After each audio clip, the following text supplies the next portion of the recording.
guys, welcome back to another episode of I Am I. My name is Joshua Ansley, and I'm just chilling. So I thought this would actually be a good time, episode number 50, to talk about work, right? Seemed like an appropriate environment to talk about work. So, there's a lot of ideas going around there about work for the last few 100,000 years or so. And, particularly in a yoga practice or really in any kind of work, there's this idea of that there's work and then there's play, right? So there's work and you push and then you rest. You push and then you pull back, right? And that makes a lot of sense, but everything before but is absolute bullshit. So basically what I want to talk about is understanding that as opposed to that duality of work and play and work and rest, that there's actually the two of them can coexist in one, right? That work is not the enemy. And it's also not meaning that work is not something that we push and we fight and we just have to burn through it and make it happen and just push through. And I understand there may be times and there's philosophies. This is also something that it's not about right or wrong, right? This is just understanding the things that I've discovered in my life from deeper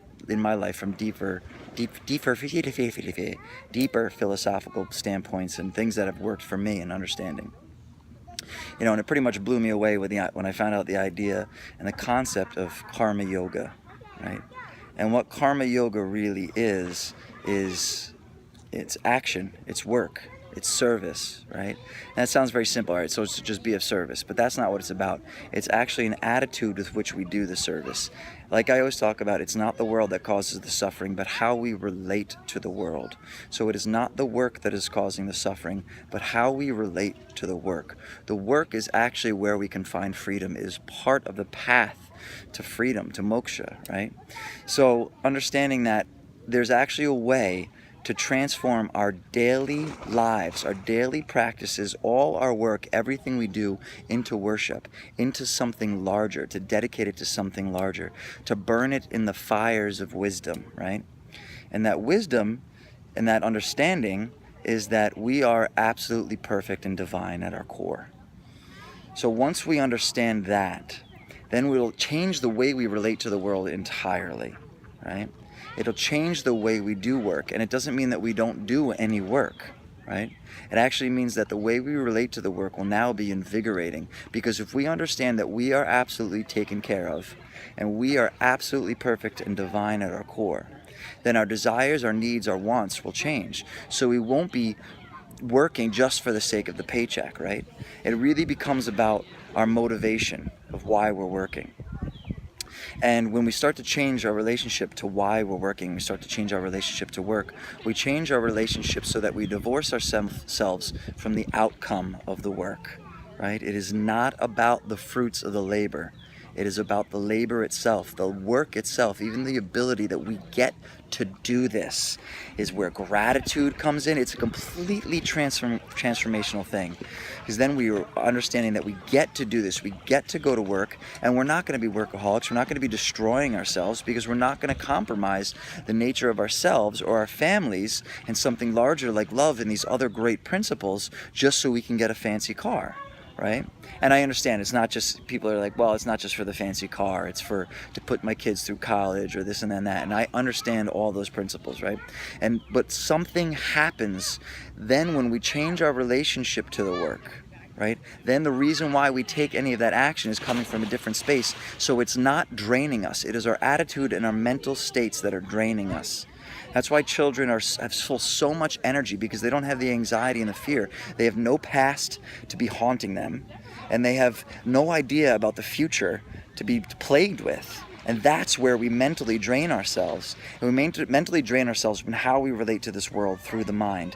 And when we use the work and divorce ourselves from the outcome of the work, it's real simple. We fall in love with the work, then we're always happy if we love the work. Right? We're not destroying ourselves with work. Then we're doing the work and we're always happy. Then the fruits of the labor come in, And we're not just then, when the fruits come in, we don't stop doing the work. We're not like trying to get away from the work. We continue doing the work, and then we have so much fruit coming in because we didn't stop, and then all of a sudden have to start working harder again when the fruits go down. We have more fruit coming in. We have so much fucking fruit, we don't know what to do with it. We start sharing it with other people, and life is absolutely divine.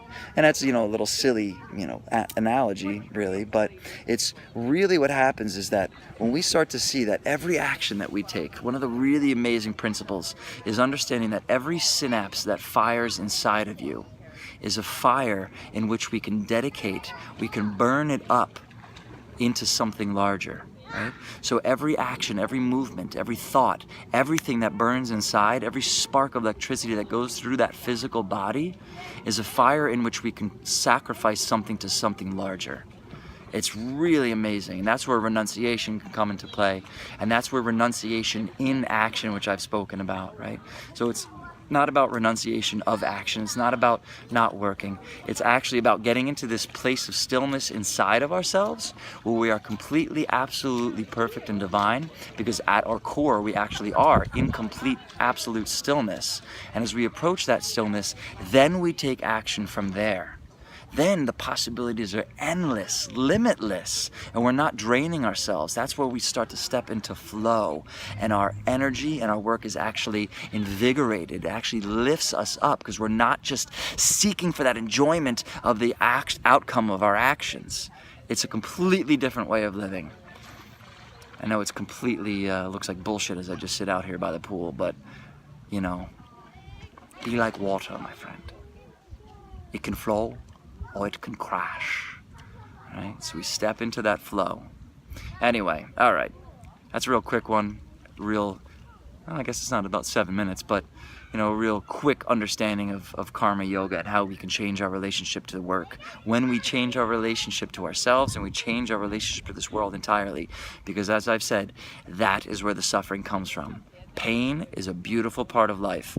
Suffering comes from how we relate to that pain. So change our relationship to this world and watch the possibilities blossom. In Lakesha Lakin, I am you, you are me. I gotta get back to work. Namaste.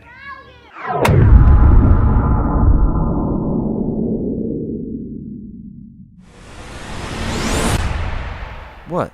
Too much?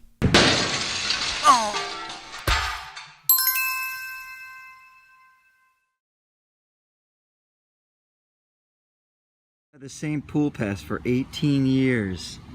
18 years ago. Wow. Look at that little guy.